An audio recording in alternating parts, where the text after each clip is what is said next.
Talofa lava, this is Pacific Waves from RNZ Pacific. I'm Susana Swiswiki. Coming up. It's about us as a community getting together and uniting one another. August 4th marks a special day for Cook Islanders. Also, Tonga's former Prime Minister talks elections and... It wasn't until then that we noticed his speed was different. A young Hawaiian athlete makes history. The leader of the Cook Islands opposition wants her country to be more self-sufficient but has no desire to be independent from New Zealand. August 4th marks 60 years of Cook Islands self-governance and free association with New Zealand, and Rarotonga is busy celebrating. Caleb Fotheringham has more. Wrestling the old way. It's part of Imo Aitoa traditional sports and on show at the Cook Islands Constitution celebrations. Willie Kovai Jr. is wrestling from Mitiaro and went down to a puka puka competitor. You know, these guys from Puka Puka, it's part of their culture, part of where they're from, and these guys do it on the regular. He says celebrating 60 years has been great for the country. Regardless of the result, it's about us as a community getting together and uniting one another and just going out there and giving it a go. A long list of high-profile visitors have come from around the region for the celebration, including Secretary General of the Pacific Islands Forum, Baron Wanga, and leaders from French Polynesia, Niue, Tonga and Tuvalu. But New Zealand's Prime Minister Christopher Luxon and Foreign Minister Winston Peters are not here. Opposition leader Tina Brown says their absence will be noticed, but mainly by the politicians. The politicians recognise that. It's sad that New Zealand's not here, but Cook Islanders are great at celebrating events, and that's exactly what we're doing. Tina Brown agrees with her government's direction of trying to be more self-reliant. I understand government's decision to go out looking for development funds, and I agree with that direction, but I certainly don't agree to sever our relationship with New Zealand. Winston Peters is challenging the Cook Islands Prime Minister for an independence referendum, but Ms Brown doesn't think it's necessary. We don't need a referendum to say to New Zealand that we don't want independence, not now. Ms Brown says she's particularly concerned by the overarching comprehensive strategic partnership her Prime Minister signed with China in February, and that China, through maritime infrastructure, could undermine the country's national security. Let's just have a look around in the Pacific and how others are engaging with China and what the outcomes are. I certainly don't want us, the Cooks, to be in that situation. Tereki Heather, another opposition MP and leader of the United Party, has been highly critical of Mark Brown, leading a protest against him in February. He says he has never read the agreement signed between China and the Cook Islands, but he still wants Mr Brown to apologise to the New Zealand government. I'm totally against the independence of the Cook Islands. He disagrees that New Zealand needs to consult with the Cook Islands on its foreign dealings, which Brown has suggested is a requirement under the 2001 Joint Centenary Declaration. We don't aid New Zealand. New Zealand aids the Cook Islands. And not only that, the relationship has been all these years, and also all our Prime Ministers, never been the case for this. Outside of Rarotonga's police station, New Zealand Green MP Tiano Tuiono is lining up to get his motorbike licence. He will shortly need to weave his scooter through a series of cones to prove he's fit to be on the road.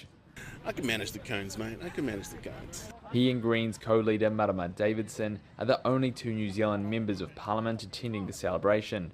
Tiano Tuiono says as a Cook Islander it's important for him to be in Rarotonga. But also that relationship between New Zealand and the Cook Islands is something that should be celebrated. It's 60 years, so incredibly significant for that, for the people here, but also for our communities back home in Aotearoa, New Zealand. Cook Islands Prime Minister Mark Brown declined an interview. A Bougainville advocacy group that is a champion for women in the region has been running training workshops to prepare women candidates for next month's election. The autonomous Papua New Guinea region goes to the polls on 4th September. There is a record number of women candidates, with 14 lining up in the 3 seats reserved for women, but also the largest number yet taking on the men in the open constituencies. Helen Hakena, who heads the Leitana Nahan Women's Agency, told Don Wiseman about the nature of the work her organisation has been undertaking to raise confidence levels among aspiring women politicians. Leitananehan Women's Development Agency, even before the REACH were open, we were conducting training, leadership training across Bougainville for potential women candidates. So, to give them confidence in running for elections. And we are so happy that there are 37 women candidates now contesting this election. Yes, I actually was told yesterday by the Electoral Commissioner there are 34. 34, yeah, 34. Yeah. What's the nature of the training? What politics is about, what is politics, the role of parliamentarians, and, how to do manifestos. So we've been running training to women on that because women lack training. So we have experienced that in the past elections. Who contested knew a lot about what politics was. So we wanted to run training for more women so that they had the confidence in knowing what the responsibilities of parliamentarians would be. So that is why, and how to campaign as well. Those are the topics that we were running for the women. One of the big issues for women in the past has been they haven't had the support from other women out in the electorates. Do you think that's changing on Bougainville? This is changing in Bougainville. We've got great confidence in women. That is why we are working together to progress, to push women leaders who are capable of participating at the highest level decision-making bodies like the parliament. So it has changed over the years. There are 2 women at the moment in open seats. Do you think there'll be more come this next election? There will be more. Yeah, in this election, we are hoping that there would be more because we are seeing the interest and the confidence that men in our communities have for women leaders across all constituencies. So we are looking forward to more women winning the constituency seats this time around. Now, the reserved seats for women, it's not something that's going to stay in place forever. When do you think Bougainville will be ready to not have reserved seats for women? When Bougainville is independent and we are ready, I believe in women, and I have great confidence in women contesting the same seats as men. I believe that during the period when we are independent in the next 5 years, then we will be very confident in women, polling women into those spaces. When Bougainville went into the last election, looking ahead at that 5-year period through to 2025, there had been an expectation, I think, with many, that at the end of that period there would be independence. But is Bougainville any closer to independence than it was in 2020? Bougainville now is much more closer to independence than what it was in 2020 because everyone on the ground, we've had independent-ready activities going on in all constituencies across Bougainville. And this shows us that people in the communities around Bougainville, we are ready for independence in 2027. What are the major issues, do you think, that your organisation would like to see women MPs pushing in the Parliament? The major issues would be, we really would like this government, if we are an independent nation, we would like a democratic government. We would like a government that would allow people their choices, to be consulted on issues affecting Bougainville during this period and the period when we are independent. So we really would like, the main issue would be, we really would like to see an independent and a democratic government because we have fought for peace and our freedom as well, and we do not want that to be thrown out the window. The former Tonga Prime Minister will not confirm or deny whether being Prime Minister again is on his mind. Tonga's elections are looming in November. Former Prime Minister and current MP for Tongatapu 3 constituency, Huakawe me Liku Siasi Sovalini, spoke with Lydia Lewis. Parliament is currently sitting. We only got 1 more week before we're dispersed, and the timeline for the election kicks in for the November election. Right now, we're trying to complete some of the agenda items, including legislations, annual reports, and so forth. But for the last couple of weeks, members were busy visiting their constituency by Parliament, and I think they're keen to actually table their reports, especially about what the needs of their constituency before the Parliament closes. What sort of needs have people been raising? People have been raising a few different issues, but common ones are roads, street lights, security issues, truck issues. Those are some of the common ones. Support for women's group, support for sports development. That's pretty common in the 8 villages that I have in my constituency. And based on past reports, it's pretty common to all the other constituencies. There are one or two different ones, but the roads, those ones that I mentioned, tend to be pretty common. Are you looking at running for Prime Minister again in the election? One step at a time. I'm just focusing on the needs of my constituencies and the election, and then we'll see what happens after.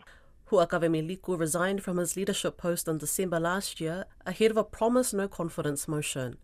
That motion had been brought by the man who then became Prime Minister, Aisake Eke, who had made vague insinuations about Mr. Sorvelini, but he has never elaborated or told the Tonga public what he was referring to.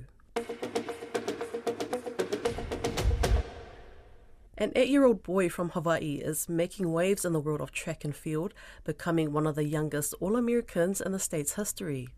At this year's Junior Olympics held in the US state of Georgia, Bentley Satile placed top 8 in his division, officially earning the title of All-American. Grace Fever Eyes spoke with a family and began by asking how they felt watching their son make history. We didn't know at the time. I was there, and Bentley was already starting to tear up because he didn't finish top 2, which would automatically qualify him for the finals. He finished 4th.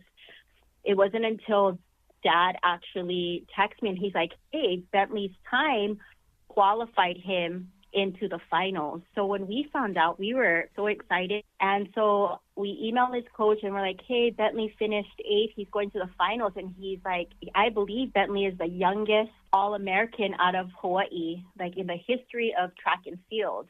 Can I get one of you to explain what an All-American is? Yeah.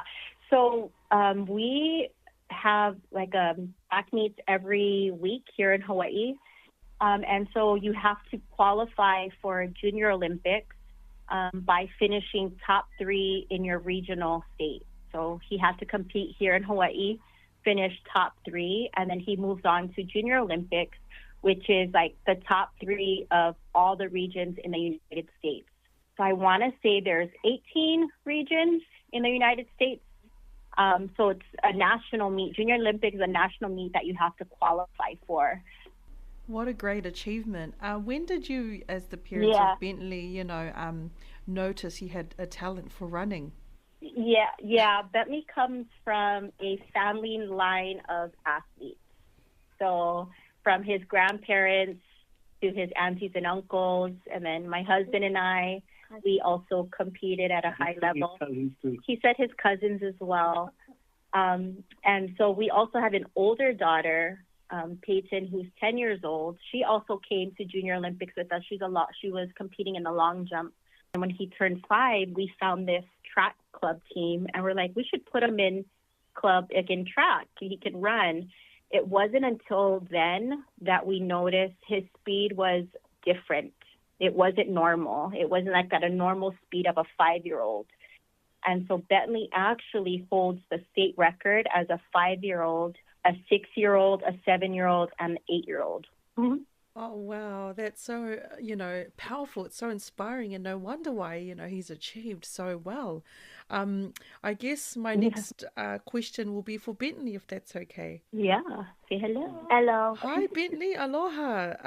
Thank you so much. And hey, congratulations. I think, your achievement is amazing. And first of all, Bentley, I'm just going to ask you, how did you feel when you found out the news? Very surprised that I was that, and I did not know anything about it.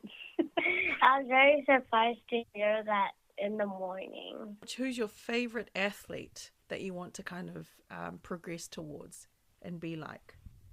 Noah Lyles. He is one of the fastest men in world.